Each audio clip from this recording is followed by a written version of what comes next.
रेव parties, loud electronic techno rock music, laser light shows, all night dancing और drugs.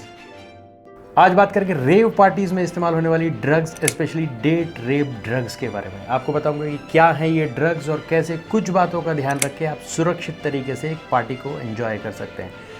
अगर आप भी clubbing parties और स्पेशली रेव parties के शौकीन हैं तो आज आप इस डॉक्यूमेंट्री को बहुत ध्यान से देखिएगा। नमस्कार, मैं उमेश पांडे और मेडिकल मिस्ट्रीज में आपका स्वागत है।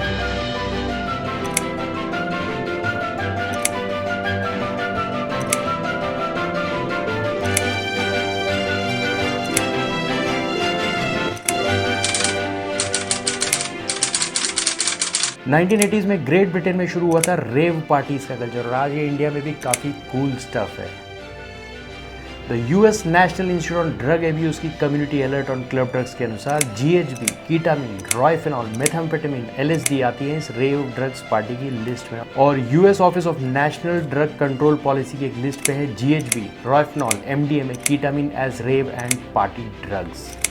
जीएचबी मतलब गामा हाइड्रोक्सी ब्यूटारेट, जो कि एक है कुख्यात डेट रेप ड्रग्स जो काफ़ी इस्तेमाल होता है रेव्स और क्लब्स में। क्लब्स और रेव की भाषा में कहें तो जी लिक्विड एक्सटेसी, स्कूप, इजी ले, Georgia home boy, grievous bodily harm, liquid x, whoop, Gibb, soap और नाइट्रो के नाम से जाना जाता है। ये टेस्टलेस और पानी में आसानी से घुल जाने वाली टैबलेट के फॉर्म में मिलती है रेव पार्टीज में, जो बहुत आसानी से मिलाई जा सकती है आपकी ड्रिंक में। ये आपकी बॉडी पे इस तरह का इंटॉक्सिकेशन प्रोड्यूस करती है जिसके कारण आप एक रेप या मॉलेस्टेशन के असॉल्ट को रेजिस्ट भी नहीं कर पाते। इसके अलावा ये बॉडी में 10 से 12 घंटों के अंदर पूरी तरीके से एक्सक्रीट हो जाती है और मेडिकल एग्जामिनेशन में डिटेक्ट भी नहीं होती। इस कारण से इस टाइप के केसेस में प्रोसिक्यूशन और कोर्ट प्रोसीजर ज़्यादा कॉम्प्लिकेटेड हो जाते हैं। इस ड्रग के अब्यूज़ से बचने का एक ही तरीका है कि आप अपना ड्रिंक आधा छोड़ के कभी डांस फ्लोर पे ना जाएं।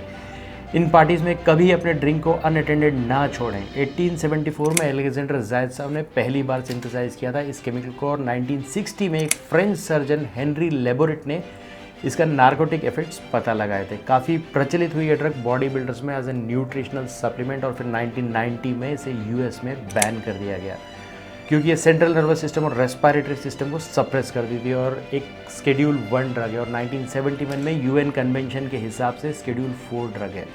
ये ड्रग का इलीगल मैन्युफैक्चर भी बहुत प्रचलित है। लोग गामा ब्यूटारोलैक्टोन और 1,4-ब्यूटेनॉल इंटरनेट से बुलवाकर इंकजेट के प्रिंटर फ्लूइड के साथ रिएक्ट करा के घर पे बना लेते हैं इसे। इस टाइप के जुगाड़ू प्रोडक्ट्स भी रेव्स में बहुत ज़्यादा बिकते हैं और इसमें कंटेंट कॉन्सेंट्रेशन का कोई हिसाब नहीं होता, इसलिए बहुत जल्दी बहुत ज़्यादा ओवरडोज हो सकता है।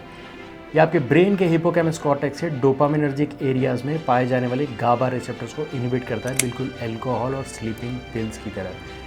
इसके अलावा ये आपके ब्रेन के रिवॉर्ड केमिकल मतलब डोपामिन लेवल्स को भी बदलती है। इसी डोपामिन ट्रिगर से आता है नशे वाला फील गुड। ये फील गुड कुछ समय का होता है और इसके बाद जो दिमाग पे साइड इफेक्ट डालता है उसे दिमाग ठिकाने आ जाता है।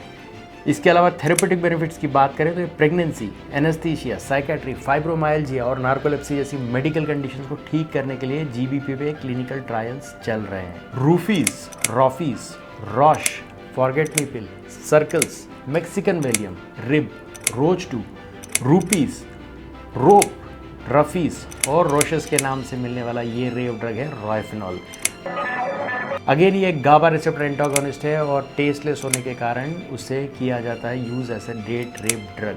तो फिर से मैं अपनी बात रिपीट करूंगा कि अपनी ड्रिंक को टेबल पे आधा छोड़ के कभी डांस फ्लोर पे ना जाएं, पार्टीज़ में अपनी ड्रिंक कभी अनअटेंडेड ना छोड़ें। रॉयफेनॉल को साइकेट्री में ट्रीटमेंट के लिए भी यूज़ किया जाता है, इसलिए दवाई कंपनियां इसमें एक नीला रंग डालती हैं ताकि इसके मिसयूज़ को डिटेक्ट किया जा सके। मगर क्लब की लाइट, शोर और मस्ती में आप इस नीले रंग पे कितना ध्यान दे पाएंगे ये बताना बहुत मुश्किल है। अगला ड्रग है एमडीएमए, 3,4-मिथिलीन डाइऑक्सी मेथाम्फेटामिन, जो क्लब्स में ecstasy, XME, XTC, rolls, beans, clarity, Adam, lovers speed, hug drug के नाम से मिलती है। 1917 के एक जर्मन केमिस्ट एंटोन कॉलिश ने पहली बार सिंथेसाइज किया था एमडीएमए। इसको डेवलप किया जा रहा था एक एपेटाइट सप्रेसेंट की तरफ, मगर कुछ अच्छे परिणाम ना मिलने के कारण इस रिसर्च को रोक दिया गया और उसके बाद इसे कभी इंसानों में ट्राई नहीं किया गया। यहाँ से पैदा हुआ एक अनटेस्टेड केमिकल है MDMA, जो है आज का सबसे पॉपुलर रेव ड्रग। इस केमिकल को किसी भी प्रकार के मेडिकल ट्रीटमेंट में अब इस्तेमाल नहीं किया जाता क्योंकि इसका ह्यूमंस पे कोई सेफ्टी डेटा नहीं है। MDMA को कीटामीन, फ्लुक्सिटिन, सर्टलिन जैसे नशीले पदार्थों के साथ कंबाइन किया जाता है ताकि इसके असर को और जल्दी शुरू किया जा सके और इसको लंबा चलाया जा सके। आपके ब्रेन न्यूरॉन्स में जितना सेरोटोनिन होगा आप उतना कम डिप्रेस्ड फील करेंगे। MDMA इसी सेरोटोनिन को ज़रूरत से ज़्यादा बढ़ा देता है, जिसके कारण आपको एक हाई या किक मिलती है। मगर जब इसका नशा उतरता है तब आपके न्यूरॉन्स के सेरोटोनिन लेवल ज़रूरत से ज़्यादा कम हो जाते हैं, जिसके कारण आपको डिप्रेशन और एजिटेशन होना शुरू हो जाता है। इसके अलावा MDMA नॉर एड्रीनर्जिक, डोपामिनर्जिक और कोलिनर्जिक न्यूरोट्रांसमीटर सिस्टम को भी इफेक्ट करता है। एक प्रूवन न्यूरोटॉक्सिन है MDMA, मतलब डायरेक्टली मारता है आपके ब्रेन सेल्स को।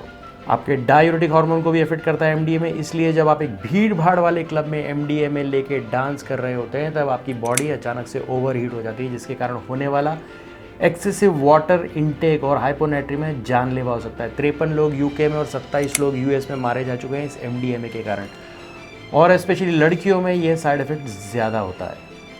इस ड्रग की लत नहीं लगती और इसमें विड्रॉल सिम्टम्स ना होने के कारण ये इतनी ज़्यादा फेमस है रेव पार्टीज़ में। मगर याद रखिए, एक डायरेक्ट न्यूरोटॉक्सिन है और अभी तक इसके ह्यूमंस में सेफ्टी पर कोई क्लिनिकल डेटा नहीं है और ना ही इसके ओवरडोज को ट्रीट करने के लिए कोई एंटीडोट है।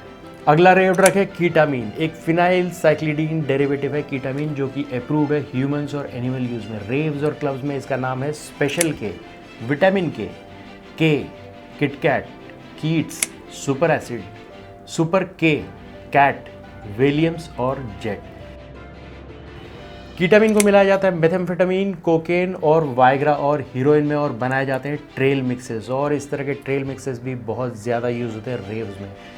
कीटामीन आपके प्री फ्रंटल कोर्टेक्स और मिड ब्रेन में मौजूद N-मिथाइल डी एस्पार्टेट मतलब NMDA रिसेप्टर को इनहिबिट करता है और आपके सेरोटोनिन, डोपामीन और नॉरएपिनेफ्रिन हार्मोन को ट्रिगर करता है, जिसके कारण आपको मिलती है एक हाई और एक किक। 3 से 4 घंटों में ये आपकी बॉडी से बाहर निकल जाता है। इसके साइड इफेक्ट्स हैं कॉग्निटिव डिफिकल्टीज, ये कम कर देता है आपकी परसेप्शन, अटेंशन, लर्निंग और मेमोरी को। तो ये तो थे रेव पार्टीज में किए जाने वाले अमीर लोगों के महंगे नशे। अगले वीडियो में हम बात करेंगे। नाम क्या है तेरा? कमलेश। कहाँ का रहने वाले? भोपाल। पंचर जोड़ने वाली।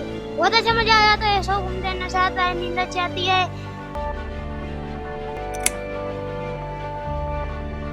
आप भी लगा कर देखिए, मजा आ जाएगा। तो अगला वीडियो देखने के लिए सब्सक्राइब कीजिए और सुरक्षित रहिए। धन्यवाद।